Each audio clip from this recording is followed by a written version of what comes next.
Morning students, in previous class we studied in the solution types of solution and effect of temperature in the solubility of solution. Now we study effect of pressure of the solubility of solution. तो effect of pressure, effect of pressure. अब pressure का क्या effect है? हाँ ठीक है, pressure का क्या इफेक्ट है? अगर मैं बात करूँ in case of solid in liquid, solid in liquid there is no effect, there is no effect of pressure. अगर आपने कोई सॉलिड इन लिक्विड का अगर आपने सॉल्यूशन तैयार कर लिया है तो उस पर प्रेशर का कोई इफेक्ट नहीं होगा. प्रेशर इंक्रीज या डिक्रीज करने पर सॉलिबिलिटी पर कोई फ़र्क नहीं पड़ेगा. बट अगर मैं बात करूँ in case of gas in liquid, gas in liquid में, तो यहाँ सॉलिबिलिटी का फ़र्क पड़ेगा. इसको समझाया हेनरी ने. तो हेनरी लॉ पढ़ते हैं अपने लोग, कल यही चीज़ रह गई थी, हेनरी लॉ. तो what is Henry law? Henry क्या बोलते हैं? Amount of gas, amount of gas dissolving in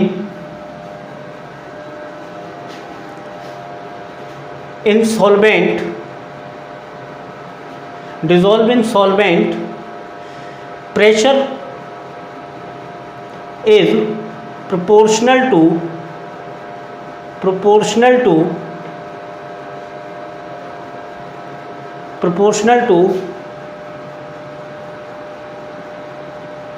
amount of the gas.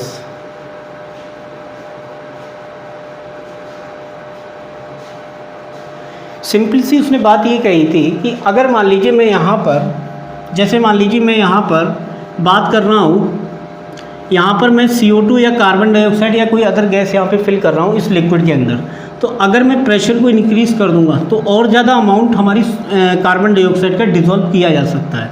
तो अमाउंट क्या होगा? इंक्रीज. तो उसने सिंपल सी बात बोल दी, m is directly proportional to p. और इसको मैं ऐसे लिख सकता हूँ m equal to KH into P, ऐसे भी लिख सकता हूँ. ये तो अमाउंट ऑफ द गैस है, ये प्रेशर ऑफ द गैस है. अब मैं यहाँ पर एक और इसमें बनाया हुआ है, p is directly proportional to x. x का मतलब होता है mole fraction of the solution. तो p equal to KH into आ जाएगा x. तो ये चीज़ आपको याद रखनी है. ये दो आपके जो फॉर्मूले बन गए, ये चीज़ आपको याद रखनी है. रिलेशन उसने सिंपल सी बात बोल ली है कि अगर मान लीजिए हाई प्रेशर को हाई कर दिया जाएगा तो उस गैस का अमाउंट भी इंक्रीज हो जाएगा. देखो मैं आपको एक प्रैक्टिकली बात बता रहा हूँ. जैसे मान लीजिए आप कोल्ड ड्रिंक की बोतल, आपने देखा होगा कोल्ड ड्रिंक में कार्बन डाइऑक्साइड गैस होती है, तो ये कार्बन डाइऑक्साइड गैस बहुत हाई प्रेशर पर उसमें फिल कराई जाती है. हाई प्रेशर पर पास कराने से तो more number of molecules of gas are will be occupied in the solution. तो कार्बन डाइऑक्साइड गैस का जो अमाउंट है वो डिपेंड कर रहा है कि आप कितने प्रेशर से इसमें आप इसको पास करा रहे हो. तो जितना ज़्यादा प्रेशर होगा कार्बन डाइऑक्साइड गैस का अमाउंट भी उतना ही ज़्यादा होगा. सिंपल सी बात बोलिए, प्रेशर बढ़ाने पर सॉलिबिलिटी बढ़ जाएगी. सीधी सी बात है. इसने ये बोला है कि प्रेशर इंक्रीज़ करने पर सॉलिबिलिटी क्या होगी? इंक्रीज़. तो जितना ज़्यादा हाई प्रेशर होगा उतनी ज़्यादा उस गैस की सॉलिबिलिटी होगी सॉल्यूशन के अंदर. फॉर्मूला है m equal to KH into P. तो ये चीज़ आपको याद रखनी है, P equal to KH into X. अगर मैं यहाँ रिलेशन की बात करूँ तो यहाँ से मैं KH को निकाल लूँ तो P ओवर X हो जाएगा. यानी कि अगर मैं बात कर रहा हूँ प्रेशर बढ़ाने पर क्या क्या चीज़ें इंक्रीज़ हो रही हैं. प्रेशर बढ़ाने पर एक तो सॉलिबिलिटी बढ़ती चली जा रही है, सॉलिबिलिटी बढ़ रही है तो यहाँ पर अमाउंट ऑफ गैस भी बढ़ रहा है, अमाउंट ऑफ गैस भी इंक्रीज़ हो रहा है, ये चीज़ भी इंक्रीज़ हो रही है. KH की वैल्यू जो होती है वो सॉलिबिलिटी के हिसाब से देखा जाए तो कम होती चली जाती है, तो KH वैल्यू कम होगी. तो यहाँ पर अगर मैं एक क्वेश्चन की बात करूँ जो एक लास्ट ईयर में पूछा गया क्वेश्चन है कि gas A has more soluble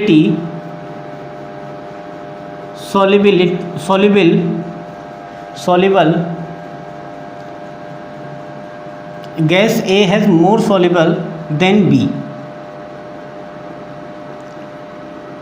in the solution. What will be higher value of KH? किसकी वैल्यू हायर होगी? What will be, ये पूछा गया एक नंबर में क्वेश्चन है, what will be higher value of KH। अब देखिए KH का मतलब होता है हेनरी लॉ कांस्टेंट। पहले मैं यहाँ पर भी आपको ये चीज़ लिख दूँ, KH का मतलब क्या होता है, हेनरी लॉ कांस्टेंट। और KH जो होता है, KH depends upon nature of the gas. मैं अगर बात कर रहा हूँ तो KH जो होगा वो डिफरेंट होगा डिफरेंट टाइप की गैसेस के लिए। KH की वैल्यू हर किसी गैस के लिए सेम नहीं होगी। तो ये प्रैक्टिकली आपको गिवन होगी क्वेश्चन पेपर में। KH का मतलब होता है हेनरी लॉ कांस्टेंट, और KH डिपेंड करता है कि गैस कैसी है। अगर कार्बन डाइऑक्साइड है तो उसके लिए अलग होगी, ऑक्सीजन गैस है उसके लिए अलग होगी, नाइट्रोजन के लिए अलग होगी। जो भी आपकी गैस होगी उस गैस का KH वैल्यू अलग होगी। तो इसमें ये पूछा है what will be the higher value of KH। तो KH का रिलेशन सॉल्युबिलिटी से कैसा है, अपोजिट है। तो जिसका KH वैल्यू ज़्यादा होगा उसकी सॉल्युबिलिटी कम होगी। यानी कि अगर किसी की KH वैल्यू हाई होगी तो उसकी सॉल्युबिलिटी क्या होगी, कम होगी। तो यहाँ पर A is more soluble than B। तो A जो गैस है वो ज़्यादा सॉल्युबल है अकॉर्डिंग टू B। तो यहाँ पर KH वैल्यू किसकी हाई होगी, KH वैल्यू होगी B की हाई, क्योंकि B की सॉल्युबिलिटी ज़्यादा है। B की सॉल्युबिलिटी कम है। B की सॉल्युबिलिटी कम है तो KH की वैल्यू B की ज़्यादा होगी, A की कम होगी। तो ये चीज़ आपको याद रखनी पड़ेगी। याद रखना क्या है, इसको आप समझ लें ज़्यादा बेहतर है, क्योंकि यहाँ से ही आपको लग रहा है कि प्रेशर जो होगा अगर किसी का हाई है तो उसमें अमाउंट ऑफ द गैस ज़्यादा होगी, प्रेशर बढ़ाने पर सॉल्युबिलिटी बढ़ती है। लेकिन अगर किसी की सॉल्युबिलिटी ज़्यादा है तो उसकी KH वैल्यू कम होगी। तो ये चीज़ आपको याद रखनी है, क्योंकि ये बोर्ड में 1 नंबर का पूछा गया है। 1 मार्क का ये आ चुका है, लास्ट से लास्ट ईयर में आ चुका है।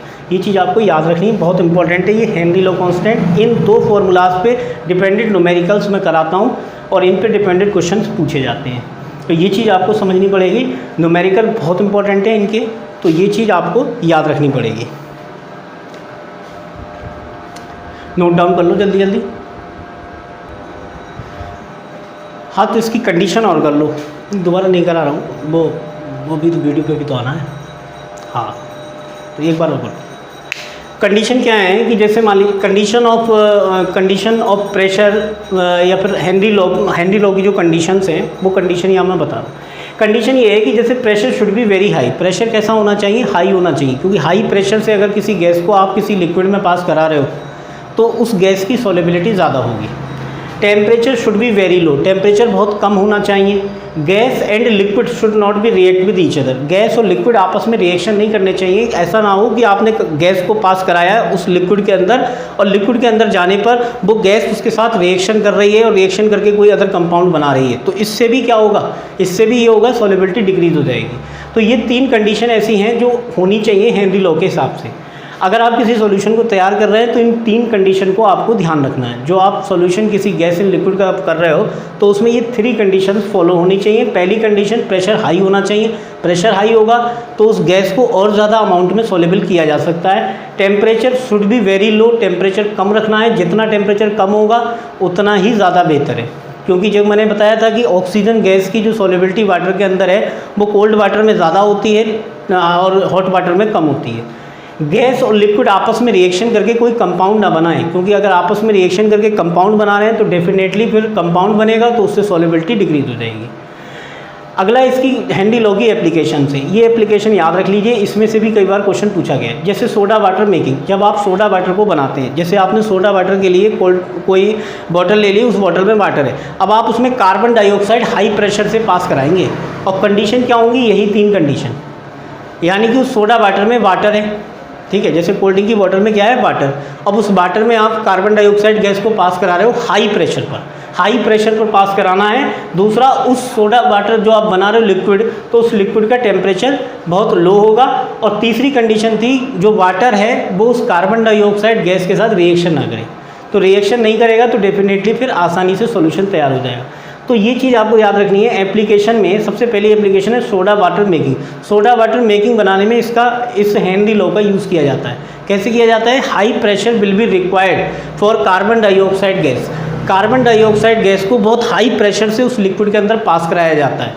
दूसरी है हमारे पास में aquatic species are more found in cold water. आपको पता है जितनी भी एक्वेटिक स्पीसीज हैं जैसे फिशेस हैं या और भी अदर एक्वेटिक स्पीसीज हैं, ये कोल्ड वाटर में ज़्यादा कंफर्टेबल होती हैं क्योंकि वहाँ कोल्ड वाटर में ऑक्सीजन गैस की सॉल्युबिलिटी हाई होती है। लेकिन अगर मैं बात करूँ हॉट वाटर की, तो हॉट वाटर में ऑक्सीजन गैस की सॉल्युबिलिटी कम होगी। ऑक्सीजन गैस की सॉल्युबिलिटी कम होगी तो वहाँ पर वो अनकम्फर्टेबल हो जाएंगी। तो ऑक्सीजन गैस जहाँ पर ज़्यादा होगी किस में होगी, कोल्ड वाटर में, तो वो वहाँ पर एक्वेटिक स्पीसीज ज़्यादा होंगे। तो ये है कि aquatic species are more found in cold water as compare to hot water. तो हॉट वाटर कोल्ड वाटर में ज़्यादा है क्योंकि कोल्ड वाटर में सॉल्युबिलिटी गैस की, ऑक्सीजन गैस की ज़्यादा होती है। तो ऑक्सीजन गैस की जहाँ पर ऑक्सीजन गैस की सॉल्युबिलिटी ज़्यादा होगी तो एक्वेटिक जो एनिमल्स हैं वो सभी आपके वहीं पर ज़्यादा होंगे। अगला है हमारे पास in cylinder of scuba divers. Scuba diver जो वाटर के अंदर जाते हैं, जो पानी के अंदर जाने वाले होते हैं, जिन्हें गोताखोर बोला जाता है, जो पानी के अंदर जाते हैं वो ऑक्सीजन और हीलियम से मिक्स किया हुआ सिलेंडर अपने साथ लेकर जाते हैं। जबकि पहले क्या होता था कि ऑक्सीजन के साथ में वो क्या लेके जाते थे, नाइट्रोजन। अब देखिए ऑक्सीजन गैस उनके लिए चाहिए, हीलियम कैसी है, इनर्ट गैस, तो हीलियम इसके साथ रिएक्शन तो करेगी नहीं। ऐसे के ऐसे नाइट्रोजन गैस भी कैसी होती है, इनर्ट। तो पहले के टाइम में नाइट्रोजन गैस और ऑक्सीजन गैस का मिक्सचर अपने सिलेंडर में लेकर जाया करते थे। लेकिन होता क्या था कि अगर मैं बात करूं नाइट्रोजन की, तो नाइट्रोजन गैस की सॉल्युबिलिटी वाटर के अंदर बहुत ज़्यादा होती है। वाटर के अंदर नाइट्रोजन गैस की सॉल्युबिलिटी ज़्यादा होती है, सॉरी वाटर के अंदर मैं गलत बोल गया, ब्लड के अंदर नाइट्रोजन गैस की सॉल्युबिलिटी ज़्यादा होती है। तो जब ब्लड के अंदर नाइट्रोजन गैस की सॉल्युबिलिटी हाई होगी तो नाइट्रोजन का मॉलिक्यूल साइज़ में होता है बिगर, साइज़ में बिगर होता है, और हीलियम का होता है छोटा मॉलिक्यूल। तो वो बड़ा मॉलिक्यूल जो होता है वो ब्लड कैपिलरीज में जाकर क्लस्टर बनाने लग जाता था, रुकने लग जाता था, तो उससे ब्लड प्रेशर हाई हो जाता था। तो ब्लड प्रेशर हाई होगा तो जो है हो सकता है कि नाक से, मुंह से, कान से ब्लड आ जाए, तो ऐसी डिसीज़ को बोलते हैं ब्लड बेंट। तो यहाँ पर दिया है in cylinder of scuba divers oxygen and helium are mix to prevent disease is called bent disease. अब ये ऐसा क्यों होता है, because helium is less soluble in blood than nitrogen। तो नाइट्रोजन गैस पहले क्या होती थी कि नाइट्रोजन गैस और ऑक्सीजन का जब हम मिक्सचर ले जाते थे तो वो नाइट्रोजन गैस का मॉलिक्यूल साइज में बिगर होने की वजह से ब्लड कैपिलरीज में जाकर फंसने लग जाता था, तो उसकी वजह से ब्लड प्रेशर हाई हो जाता था। अब हमने ऑक्सीजन और हीलियम को ले जाना स्टार्ट कर दिया है। एक तो हीलियम की सॉल्युबिलिटी ब्लड के अंदर कम होती है और दूसरी बात हीलियम का मॉलिक्यूल भी छोटा होता है। तो हीलियम का मॉलिक्यूल छोटा होगा तो हीलियम ईजिली जो है वो ब्लड कैपिलरीज से बाहर हो जाएगा, और ऑक्सीजन तो हम कंज्यूम कर लेते हैं, ऑक्सीजन की तो हमें ज़रूरत होती है। तो to prevent bent disease oxygen and helium used in the cylinder for scuba divers. Scuba diver जो है अपने साथ में ऑक्सीजन हीलियम को लेकर जाते हैं, ऑक्सीजन नाइट्रोजन को लेकर नहीं जाते हैं, because helium is less soluble in blood than nitrogen gas. तो नाइट्रोजन से इसकी सॉल्युबिलिटी भी कम होती है और आसानी से छोटा मॉलिक्यूल होने की वजह से ब्लड कैपिलरी से आउट हो जाता है ये। तो ये इसकी एप्लीकेशन है। अब इसके बाद करते हैं न्यूमेरिकल। इसमें जो भी डाउट पूछ लेना, तो समझ में नहीं आए इसे नोट डाउन कर। न्यूमेरिकल करने से पहले ज़रा concentration of the solution of देख लें। देखिए ऐसा होता है, जैसे मान लीजिए आपने कोई सॉल्यूट को आपने सॉल्वेंट में ऐड कराया, कितना अमाउंट में ऐड कराया, मान लीजिए बहुत ज़्यादा ऐड करा दिया तो सॉल्यूशन कैसा हो जाएगा, बहुत ज़्यादा विस्कस सॉल्यूशन हो जाएगा। और अगर आपने बहुत कम आपने ऐड कराया तो फिर वो सॉल्यूशन हमारा कैसा हो जाएगा, बहुत वेरी डाइल्यूट सॉल्यूशन हो जाएगा। तो हर सॉल्यूशन की अपनी एक कॉन्सेंट्रेशन होती है, उस कॉन्सेंट्रेशन को रिप्रेजेंट करने के कुछ मेथड्स होते हैं। तो उनकी मैं बात करूंगा कि कॉन्सेंट्रेशन को किस किस तरह से रिप्रेजेंट किया जाता है। ये फॉर्मूले हैं और इन फॉर्मूलों को आप इसे याद कर लेंगे और इस पर डिपेंडेंट क्वेश्चन होंगे। तो पहला जो है परसेंटेज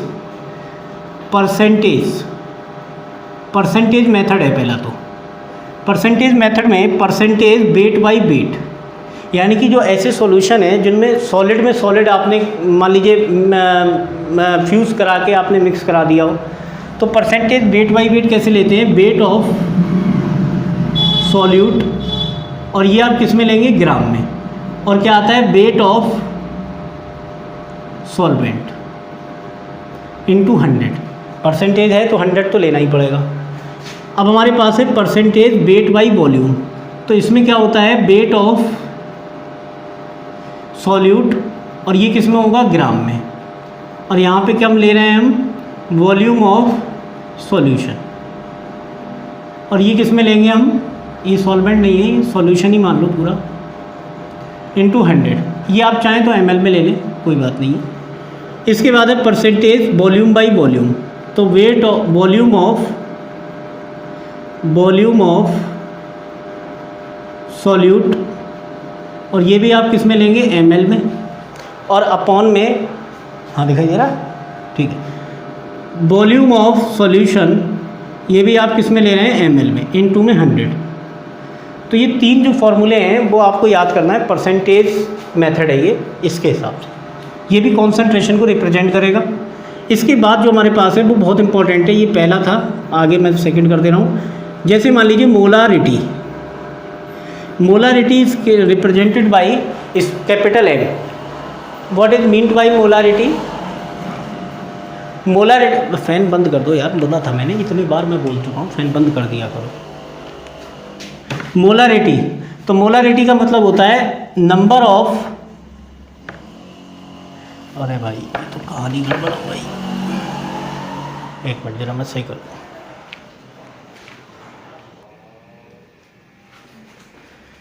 हाँ पूरा रहा है, ठीक। मोलारिटी का मतलब होता है number of moles of solute dissolve in 1 litre of solution, यानी कि number of moles of solute dissolve in 1 litre of solution is called molarity of that solution. तो हम पहले कैसे निकालते हैं, capital M equal to number of moles आप पढ़ चुके हो 11th क्लास में, number of moles of solute और अपॉन में वॉल्यूम ऑफ सॉल्यूशन, और ये वॉल्यूम किस में होना चाहिए, लीटर में। ये चीज़ आपको याद रखनी है फॉर्मूला। अब मैं आपको बताता हूँ मोल कैसे बनाएंगे आप। जैसे मान लीजिए मोल्स बनाने के लिए आपको क्या करना होगा, अमाउंट दिया होगा, या फिर मैं बात करूँ वेट की, वेट ऑफ सॉल्यूट, और ये किस में हो, ग्राम में, और अपॉन में मोलर मास लेना पड़ेगा यहाँ, मोलर मास ऑफ सॉल्यूट। तो मोल इक्वल टू क्या होता है, weight of solute upon molar mass of solute. तो मैं एक फाइनल फार्मूला बना देता हूँ, मोलर मास ऑफ या अमाउंट ऑफ या वेट ऑफ सॉल्यूट अपॉन में मोलर मास ऑफ सॉल्यूट और अपॉन में volume of solution in litre. अगर आपको ये याद ना रहे तो एक वो है जो मैंने आपको प्रैक्टिकल में बताया था, W equal to m-v/ml upon 1000, ये आप याद रखें। यहाँ m का मतलब जो है वो तो है मोलारिटी से, और m डैश का जो मतलब है वो होता है मोलर मास से, और वॉल्यूम इन ml आपको पता ही है, volume of solution in ml में लेना है क्योंकि 1000 नीचे लगा हुआ है, और W का मतलब क्या है, अमाउंट ऑफ सॉल्यूट। ये आप फॉर्मूला यूज़ करके मोलारिटी कैलकुलेट कर ली या वेट कैलकुलेट कर ले, इस पे डिपेंडेंट बहुत सारे क्वेश्चन हैं, वो अपने लोग डिटेल में करेंगे। इसमें एक बहुत इंपॉर्टेंट बात होती है कि मोलारिटी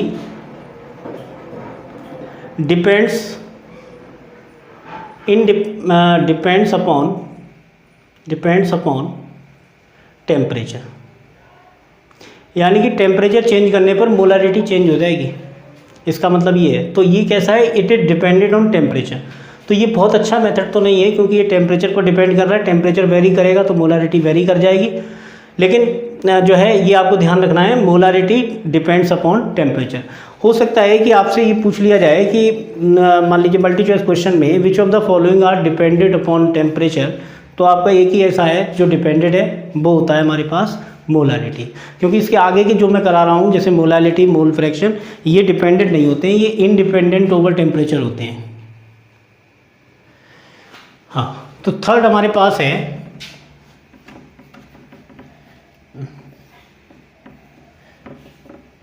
जो थर्ड है हमारे पास वो होता है molality. Molality is represented by small m। Molality is represented by small M. यार ये गीला हो गया।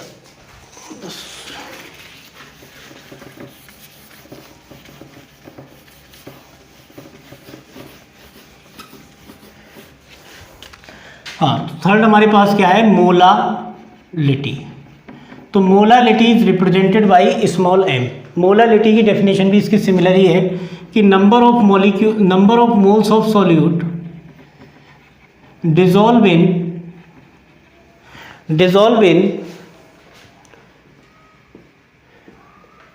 1000 gram of solvent is called molality of the solution. तो number of moles of solute dissolve in 1000 gram या 1 kg ऑफ सॉल्वेंट। तो 1 kg of solvent यहाँ पे फंक्शन इंट्रोड्यूस हुआ है, यानी कि सॉल्वेंट में आप इसको ऐड करा रहे हो। तो इसका जो फॉर्मूला होता है वो m equal to number of moles of solute और अपॉन में मास ऑफ सॉल्वेंट। अब ये सॉल्वेंट का मास किस में होना चाहिए, किलोग्राम में। ये चीज़ आपको याद रखनी है। और इसके लिए m इक्वल टू मैं लिख सकता हूँ मास ऑफ सॉल्यूट अपॉन में मोलर मास ऑफ सॉल्यूट और upon mass of solvent in kilogram. अब इसमें सबसे इम्पोर्टेंट बात तो ये है कि molality is independent over temperature पर डिपेंड नहीं करता है मोलालिटी, इसीलिए बहुत अच्छा मेथड माना जाता है। इसके बाद फोर्थ है हमारे पास मोल फ्रैक्शन। इन पर डिपेंडेंट बहुत सारे क्वेश्चंस हैं, वो करेंगे। ये काई से रिप्रेजेंट किया जाता है, इसे एक्स भी मान सकते हो आप। मोल फ्रैक्शन रेशियो होता है, तो it is a ratio of number of moles of solute and solution. तो यहाँ पर हम इसको कैसे करके इंट्रोड्यूस करें कि अगर मान लीजिए मुझे एक्स सॉल्यूट लेना है, तो एक्स सॉल्यूट इक्वल टू क्या होगा, number of moles of solute मतलब एन सॉल्यूट और अपॉन में N solute plus capital N solvent. अब ये चाहे कैपिटल हो चाहे स्मॉल हो, एन का मतलब है number of moles. N small N represent कर रहा है number of moles of solute upon number of moles of solute plus number of moles of solvent को रिप्रेजेंट कर रहा है। नीचे हमें किसका लेना होगा, सॉल्यूशन का, ऊपर हमें किसका लेना होगा, सॉल्यूट या सॉल्वेंट का। तो एक्स सॉल्यूट इक्वल टू क्या हो जाएगा, N solute upon N solute plus N solvent. ये आपका फॉर्मूला हो गया किसके लिए, मोल फ्रैक्शन के लिए। और अगर आपको सॉल्वेंट का लेना है तो एक्स सॉल्वेंट इक्वल टू क्या हो जाएगा, एन सॉल्वेंट और अपॉन में एन सॉल्यूट, नीचे ऐसे ही रहेगा, प्लस एन सॉल्वेंट। अब इसमें इम्पॉर्टेंट बात तो ये है कि यहाँ पर आपको ये ध्यान रखना है कि जो हमारे पास मोल फ्रैक्शन हमें जिसका भी निकालना है, तो x solute plus x solvent ये किसके बराबर आना चाहिए, 1, क्योंकि रेशियो कभी भी 1 से ऊपर, मतलब रेशियो है ना ये, तो रेशियो 1 से ऊपर तो हो ही नहीं सकता। तो अगर सॉल्यूट का अमाउंट जितना भी आ जाए, अगर मैं उसमें से सॉल्वेंट का अमाउंट माइनस कर दूं, ठीक है ना। अगर मैं मान लीजिए यहाँ पर सॉल्यूट, अगर मान लो आपको ऐसे करना हो, एक्स सॉल्यूट आपको निकालना हो, तो ऐसे करके लिख सकते हैं 1 माइनस एक्स सॉल्वेंट। ये चीज़ आप ऐसे कर सकते हो, यानी कि किसी एक का अगर आपने मान लीजिए मोल फ्रैक्शन निकाल लिया तो दूसरे का मोल फ्रैक्शन निकालना आसान हो जाएगा, यानी कि उसे आप 1 में से माइनस करेंगे तो ये आपका मोल फ्रैक्शन दूसरे का आ जाएगा। और ये भी क्या है, इट इज़ टेम्परेचर इंडिपेंडेंट, क्योंकि इसमें भी कहीं पर भी वॉल्यूम का जिक्र नहीं आया, इंडिपेंडेंट। सही है, इंडिपेंडेंट सही सही। तो टेम्परेचर कैसा है, इंडिपेंडेंट। तो ये चीज़ आपको याद रखनी है। अगला है नंबर ऑफ पार्ट्स पर मिलियन, इसको शॉर्ट में हम बोलेंगे पीपीएम। इस पर एक आध क्वेश्चन दिया हुआ है इसलिए फॉर्मूला बता रहा हूँ। तो पीपीएम में अगर आप कॉन्सेंट्रेशन को रिप्रेजेंट कर रहे हैं तो वेट ऑफ सॉल्यूट अपॉन में वेट ऑफ सॉल्यूशन, इसमें बस ये करना 10⁶ लगा देना। 10⁶ लगाएंगे तो 10 लाख हो जाएगा, मतलब पर मिलियन हो जाएगा, ये मिलियन हो जाएगा। तो ये आपको याद रखना है। इसको शॉर्ट में ऐसे भी लिख सकते हैं, W सॉल्यूट अपॉन में W सॉल्यूशन इंटू 100। एक आध क्वेश्चन दिया हुआ है इस पर न्यूमेरिकल NCERT वगैरह में, तो उसके बेसिस पे मैं ये आपको बता रहा हूँ। इसके बाद एक छोटा सा और कर लो, स्ट्रेंथ ग्राम पर लीटर। ध्यान रखिए, स्ट्रेंथ जो आती है जब आप क्वालिटेटिव एनालिसिस करते हैं, क्लास में प्रैक्टिकल्स वगैरह करते हैं लैब में, तो उसमें जो स्ट्रेंथ निकालते हैं अपने लोग, वो किस में आती है? ग्राम पर लीटर में। तो यहाँ पर स्ट्रेंथ निकालना बहुत सिंपल है। स्ट्रेंथ आप जैसे उसकी निकाल चुके हैं टाइट्रेशन में, वैसे ही आप इसकी निकालेंगे। तो इसमें बहुत सिंपल है भाई, आपका स्ट्रेंथ ग्राम पर लीटर में आ जाएगा, तो आपका हो जाएगा अमाउंट ऑफ, या फिर मास बोल दूँ मैं, मास ऑफ सॉल्यूट, और ये किस में होगा? ग्राम में।